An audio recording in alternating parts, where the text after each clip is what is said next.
Κάτι διαφορετικό τώρα, σχολικές αντιγραφές και εκπαιδευτική παθογένεια.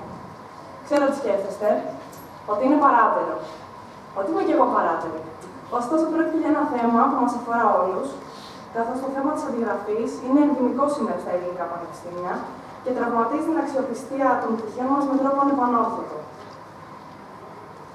Ένα ζήτημα που και εγώ αγνοούσα ή έστω αντιμετώπιζα με μια χαλαρή αντίληψη, θα έλεγα, μέχρι που στο μάθημα επιλογής που έχουμε στο τμήμα μας, στο μάθημα των παραγωγικών, συνειδητοποίησα τι συνεπάγεται η αντιγραφή για το είδος του πτυχίου μας. Τι συνεπάγεται για την δυνατότητά μας να βρούμε δουλειά.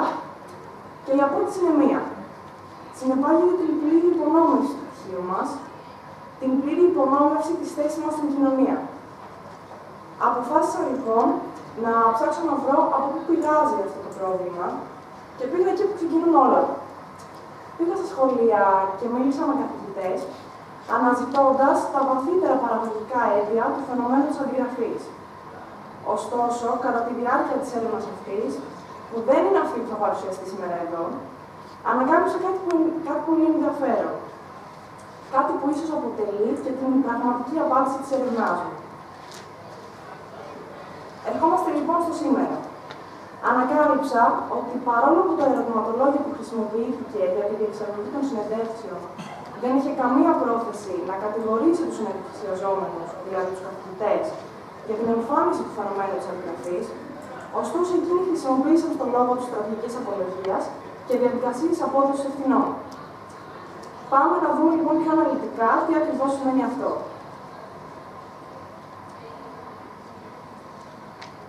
Ας δούμε τα ερευνητικά μας ερωτήματα. Χρησιμοποιούνται στρατηγικές απολογίας στον λόγο των εκπαιδευτικών. Ποιες ερωτήσεις γίνονται αντιληπτές ως κατηγορία εις βάρος των καθηγητών και κινητοποιούν τις διαδικασίες απόδοσης ευθυνών. Η μεθοδολογία που ακολουθήθηκε για να απαντηθούν τα ερωτήματα αυτά ήταν οι συνεντεύξεις με εις βάθος συνειδητοποιημένο ερωτηματολόγιο, οι οποίες στη συνέχεια καταγράφηκαν λέξη προς λέξη και προχωρήσαν στην ποιοτική ανάλυση τους. 10 στο σύνολο και κατά κύριο λόγο από καθηγητές των περιοχών των νοτίων πλαστείων.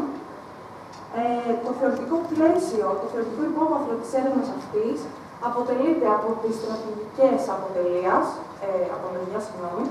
από την αποκατάσταση εικόνας, την κατηγορία και την απολογία ως ένα ενιαίο σύνολο στον λόγο και την απόδοση ευθυνών.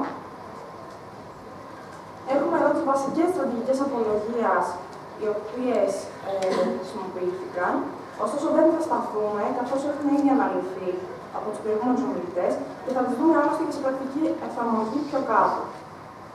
Θα σταθούμε όμως σε δύο θεμελιώδεις θεωρίες της έρευνας αυτής. Όπως είπαμε λοιπόν, θα εξετάσουμε τον απολογητικό λόγο και την κατηγορία ως ένα αδιαίρετο σύνολο στον λόγο. Καθώς οι στρατηγικές απολογίας ενεργοποιούνται όταν υπάρχει κατηγορία ή ακόμα και όταν υπάρχει φαντασιακή θέσπιση κατηγορίας. Όπως ακριβώς συμβαίνει και στην περίπτωσή μας λοιπόν, οι συνεντευξιαζόμενοι αισθάνονται ότι κατηγορούνται και ότι απειλείται έμεσα η εικόνα τους, κάτι που τους οδηγεί ενστικτωδώς, αυτόματα, στην χρήση στρατηγικών απολογίας και σε διαδικασίες απόδοσης ευθυνών με σκοπό την αποκατάσταση της εικόνας του. Άρα λοιπόν θα δούμε δύο πράγματα. Πρώτον, τον απολογητικό λόγο εδώ να χρησιμοποιείται με τρόπο προληπτικό και δεύτερον, θα δούμε μια βασική διαφορά σε σχέση με τις έρευνες που είδαμε μέχρι τώρα, καθώς εδώ δεν υπάρχει στρατηγικός σχεδιασμός της απάντησης. Θα δούμε λοιπόν ότι δεν υπάρχει σαφής δομή και οργάνωση. Πάμε να δούμε τις βασικές ερωτήσεις οι οποίες έγιναν αντιληπτές ως κατηγορία. Πώς νιώθετε όταν οι μαθητές σας αντιγράφουν? Σε αυτήν την ερώτηση παρατηρήθηκε η έκφραση μιας εμπεδομένης ενοχής και εν γέννη αρνητικών συναισθημάτων. Θα δούμε στη συνέχεια τι σημαίνει αυτό. Δεύτερη ερώτηση. Υπάρχει αντίληψη ότι οι καθηγητές αντιμετωπίζουν συχνά με υπέρμετρη επίοικια το φαινόμενο της αντιγραφής. Συμφωνείτε με αυτή την άποψη? Η επίοικια εδώ έχει αυτόματα ένα αρνητικό πρόσημο, για το οποίο οι καθηγητές, εφόσον δεν την αρνούνται, απολογούνται. Στην τρίτη ερώτηση, πιστεύετε ότι το σχολείο σήμερα συμβάλλει στην ηθικοποίηση του μαθητή? Στην ερώτηση αυτή, οι εκπαιδευτικοί ταυτίζονται με τον όρο του σχολείου και προσπαθούν να αποκαταστήσουν την εικόνα τους και κατ' επέκταση και τη δική τους εικόνα. Πάμε να δούμε την πρώτη ερώτηση. Πώς νιώθετε όταν οι μαθητές σας αντιγράφουν? Άσχημα. Νιώθω απογοήτευση γιατί θεωρώ ότι δεν έχω πείσει τα παιδιά ότι η όποια γραπτή εξέταση είναι ένας δείκτης των πραγμάτων που πρέπει να βελτιώσουμε. Σίγουρα είναι αρνητικά τα συναισθήματα. Απογοητεύομαι και θυμώνω. Στεναχωριέμαι και νιώθω ότι δεν έχω κάνει τα δέοντα για να τους αποτρέψω από τις διαδικασίες αυτές.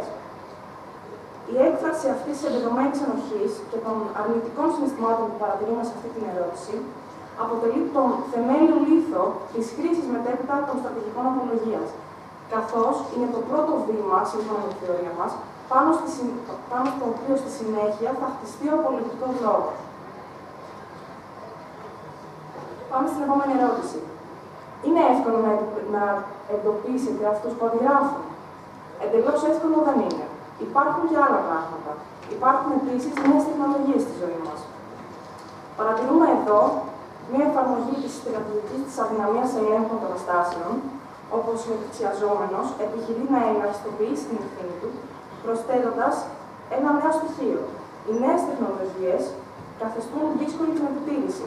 Με τον τρόπο αυτό, η προσοχή στρέφεται στη δυσκολία που αντιμετωπίζει ο ίδιος και με αυτόν τον τρόπο μειώνεται η ευθύνη του. Αλλάζουμε ερώτηση. Υπάρχει υπέρμετρη επίοικια σήμερα στο ελληνικό σχολείο? Ναι, υπάρχει. Είναι αποτέλεσμα και της εποχής μας και της σχέσης που διαμορφώνεται με τα παιδιά.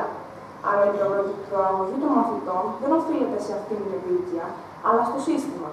Βλέπουμε λοιπόν ότι παρόλο που ο συνδικιαζόμενος αποδέχεται την ευθύνη, ωστόσο αρνείται την ενοχή για την πράξη αυτή. Έχουμε λοιπόν μετάθεση της ευθύνης σε έναν παράγοντα γενικό και απρόσωπο, στο σύστημα, σε έναν παράγοντα μη ελέγξιμο από τον ίδιο. Και πάλι λοιπόν ελαχιστοποιείται η ευθύνη του ίδιου για την πράξη με το αρνητικό πρόσημο, η οποία στην προκειμένη περίπτωση είναι η επίοικια. Στην ίδια ερώτηση συνεχίζουμε. Αυτό σχετίζεται και με την αξιολόγηση. Ο βαθμός στον οποίο βάζουμε εμείς τους μαθητές αντιπροσωπεύει όχι μόνο το γνωστικό του επίπεδο, αλλά και στάσεις και συμπεριφορές. Και πάλι λοιπόν, ο συνεδριξιαζόμενος δεν αρνείται την πράξη, αλλά αρνείται την ενοχή για την πράξη αυτή. Και στη συνέχεια εξηγεί αυτή την άρνηση με τη στρατηγική της υπέρβασης. Μία νέα παράμετρος. Η αξιολόγηση αυτή τη στιγμή εξετάζεται από τον συνεδριξιαζόμενο σε σχέση με την προσωπικότητα του μαθητή. Έτσι λοιπόν, απομειώνεται η βλάβη της αρνητικής πράξης, δηλαδή της επίοικιας, και ελαχιστοποιείται η ευθύνη του καθηγητή. Συνεχίζουμε και πάλι στην ίδια ερώτηση. Το θεωρώ σωστό, διότι εκτός από τη γνώση υπάρχει και το κριτήριο της κοινωνικοποίησης του μέσα στην ομάδα που μεγάλωσε. Αν μείνει στην ίδια τάξη, πληγώνεται. Υπάρχει σοβαρό πρόβλημα. Η κοινωνικοποίηση λοιπόν είναι μια νέα παράμετρος, η οποία χρησιμοποιείται με στόχο να μειωθεί το αρνητικό πρόσημο της πράξης της επίοικιας. Ένα νέο προσδιοριστικό στοιχείο αλλάζει τη σημασία της επίοικιας και την αναπλησιώνει. Συνεχίζουμε και πάλι στην ίδια ερώτηση. Προκειμένου να γίνει αυτό, η πλειοψηφία των καθηγητών δείχνει επίοικια, διότι οι γνώσεις, σύμφωνα με την εμπειρία μου, μπορούν να αποκτηθούν. Όμως η συνέπεια της αποξένωσης ενός μαθητή από το περιβάλλον του, η απόρριψή του είναι πολύ πιο δραματική. Εδώ παρατηρούμε την εφαρμογή της στρατηγικής των καλών προθέσεων. Η επίοικια λοιπόν εμφανίζεται εδώ ως η καλή πρόθεση του καθηγητή να προστατέψει και να βοηθήσει τον μαθητή. Ο καθηγητής εμφανίζεται ως ο καλός προστάτης του μαθητή. Και πάλι μέσα από την αναπλησίωση λοιπόν, αποκαθίσταται η εικόνα του συνεδριξιαζόμενου και η επίοικια παρουσιάζεται τώρα με ένα πιο θετικό πρόσημο. Είναι χαρακτηριστικό να σημειώσω ότι στην ερώτηση αυτή μόνο ένας στους 10 καθηγητές απάντησε αρνητικά. Αρνήθηκε δηλαδή την πράξη. Συνεχίζουμε. Υπάρχει υπέρμετρη επίοικια σήμερα στο ελληνικό σχολείο? Ναι, ισχύει. Δεν γίνεται προκλητικά, αλλά υπάρχουν περιπτώσεις που δεν μπορείς να κάνεις αλλιώς. Ελαχιστοποίηση λοιπόν της ευθύνης του ίδιου, καθώς παρουσιάζεται ως παγιδευμένο σε μια κατάσταση. Δεν μπορεί να κάνει αλλιώς. Μαθητές αλλοδαποί ή που δεν έχουν λεφτά για φροντιστήρια. Είναι κοινωνικό το θέμα, όπως είπαμε. Εξηγεί λοιπόν αυτή την αδυναμία μέσα από τη στρατηγική της υπέρβασης. Αναπλαισιώνοντας την έννοια της επίοικιας, είναι κοινωνικό το θέμα. Η νέα παράμετρος μειώνει το αρνητικό φορτίο της επίοικιας και την παρουσιάζει ως μια πραγματική αναγκαιότητα. Και τέλος, προσπαθεί να αποκαταστήσει την προσωπική του εικόνα με τη στρατηγική της διαφοροποίησης. Εγώ γενικά προσπαθώ να είμαι αυστηρή όπου μπορώ. Συνεχίζουμε. Υπάρχουν μαθητές που δόθηκαν μάχες για να περάσουν την τάξη. Δηλαδή, η αντιγραφή δεν είναι απλά μια αντιγραφή. Πρέπει πάντα να συνυπολογίσουμε και το υπόβαθρο της αντιγραφής αυτή. Προσθήκη λοιπόν και πάλι μιας νέας παραμέτρου. Το υπόβαθρο της αντιγραφής. Από προσωπική εμπειρία και επειδή διατηρώ πολύ καλές σχέσεις με τα παιδιά, διαπίστωσα ότι εξελίχθηκαν στα καλύτερα παιδιά. Με τη στρατηγική λοιπόν της ενίσχυσης του αυτολογημένου, καθώς από την προσωπική του εμπειρία ως ενδειξιαζόμενος εδώ μπορεί να μας εγγυηθεί εκ του αποτελέσματος εξελίχθηκαν στα καλύτερα παιδιά, ότι η επίοικια που έδειξε ο ίδιος τελικά δεν έκανε τόσο μεγάλο κακό.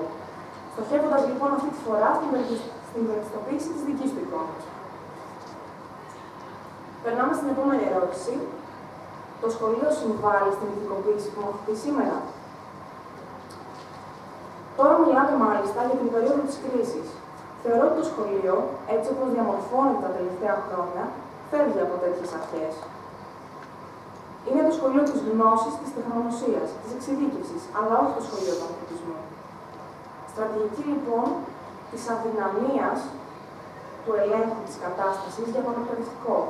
Ελαχιστοποίηση της ευθύνης του εκπαιδευτικού, καθώς το σχολείο είναι από μόνο του ανεπαρκές σε σχέση με την ηθικοποίηση του μαθητή. Και στη συνέχεια, με τη στρατηγική της υπέρβασης, η εκπαίδευση πρέπει να πλάθει ήθους. Δυστυχώς σήμερα παράγει πολίτες που να ικανοποιούν τους κανόνες της αγοράς.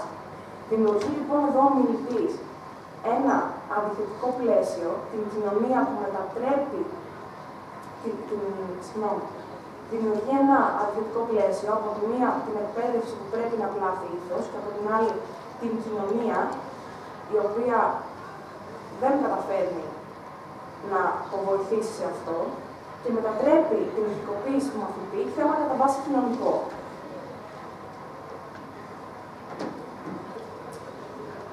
Το σχολείο προσπαθεί να διαμορφώσει ένα άλλο τους δημοκρατικούς πολίτες, αλλά δεν νομίζω ότι είναι αρκετά αποτελεσματικό.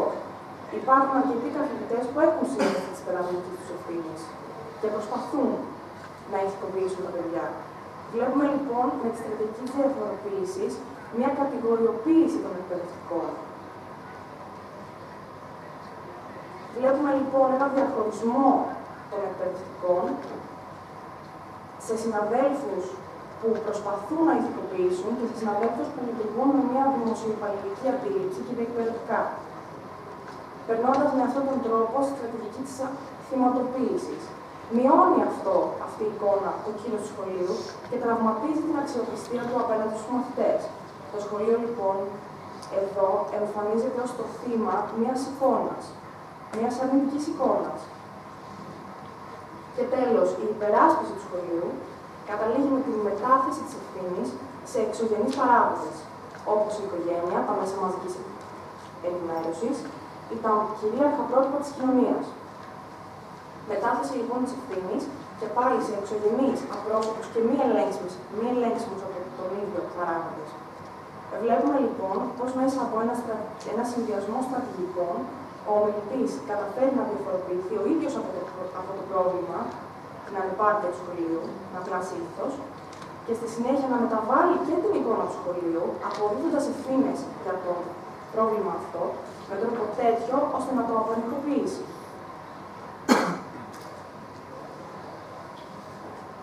Εδώ παρατηρούμε ένα χαρακτηριστικό παράδειγμα, ώστε να το παραβάλουμε βέβαια με τις υπόλοιπες απαντήσεις, όπου ο μιλητής δεν χρησιμοποίησε πολιτικό λόγο και αποδέχτηκε απλά την ανεπάρκεια του σχολείου.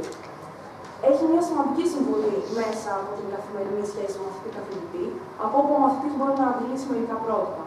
Αλλά είναι ο χαρακτήρας του σχολείου σήμερα πιο δημοσιοκεντρικός και εξαπεσιολογικός και παραγωνίζει πράγματα που σχετίζονται με το ήθος. Βλέπουμε λοιπόν πως μέσα από χαρακτηρισμούς με αρνητικό πρόσημο, ο ομιλητής αποδέχεται την ευθύνη. Κατά κύριο λόγο για το σχολείο, όχι για το ομιλητή. Περνάμε λοιπόν στα συμπεράσματά μας. Οι καθηγητές όντως, ως εκπρόσωποι του εκπαιδευτικού συστήματος, αισθάνονται ότι κατηγορούνται για μια δυσλειτουργία του και αυτόματα ενεργοποιούνται στρατηγικές απολογίας και διαδικασίες απόδοσης ευθύνης. Αυτό γίνεται κατά κύριο λόγο με τη χρήση μεταμορφωτικών στρατηγικών, δηλαδή με τις στρατηγικές της διαφοροποίησης και της υπέρβασης, οι οποίες, όπως είδαμε, δεν αρνούνται την πράξη, προσπαθούν απλώς να μεταβάλουν το αρνητικό πρόσημο της πράξης αυτής. Να αλλάξουν λοιπόν τα στοιχεία που προσδιορίζουν την πράξη με το αρνητικό πρόσημο, δηλαδή την επίοικια ή την αντιγραφή στην περίπτωση, προσπαθώντας να μεταβάλει λοιπόν την εικόνα, την αρνητική εικόνα.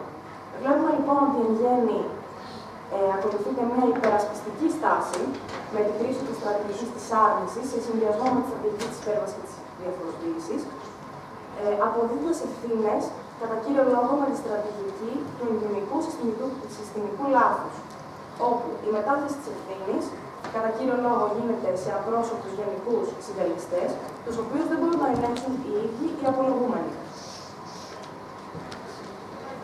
Κάπως έτσι λοιπόν φτάνω στο τέλος. Είδαμε πως όντως, μάλλον τουλάχιστον έτσι εγώ πιστεύω, η πραγματική απάντηση της αρχικής μου έρευνας να βρίσκεται εδώ. Διότι αυτός ο συμβιβασμός με την ενοχή, αυτή η χαλαρή αντίληψη για το ζήτημα, είναι και αυτά που ευθύνονται για τη σημερινή διαστηριωμένη αντίληψη φοιτητών και μαθητών για την αντιγραφή. Και οι 7 εργασίες που έγιναν στο πλαίσιο του μαθήματος της διδακτικής για το θέμα της αντιγραφής, είχαν τρομακτικά αποτελέσματα που τονίζουν ακριβώς αυτή την ανάγκη να αναθεωρήσουμε την πολιτική αντιμετώπιση του θέματος. Και από τη στιγμή που ανάμεσά μας σήμερα εδώ υπάρχουν και πολλοί εκπαιδευτικοί, σας αφήνω με αυτές τις σκέψεις.